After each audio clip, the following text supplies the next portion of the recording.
उसको त्यो रमणीय क्षण। पहाडको काखमा बस्थी साइरा, एक सपनालु युवती। उनको जीवन साधारण थियो, तर उनको मन सधैँ रमणीय क्षणहरूको खोजीमा हुन्थ्यो। हरेक बिहान उनी हिमालको चुचुरोमा उभिएर सूर्योदय हेर्थिन्। त्यो क्षण उनलाई स्वर्गीय आनन्द दिन्थ्यो। एक दिन गाउँमा ठूलो बाढी आयो। सबैको घरबास डुब्यो र साइरा पनि निराश भइन्। तर उनले हिम्मत हारिनन्। उनले गाउँलेहरूलाई एकजुट गर्न थालिन्।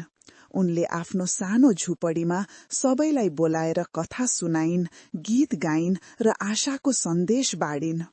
उनको मुस्कान र सकारात्मक सोचले सबैको मन जित्यो। एक साँझ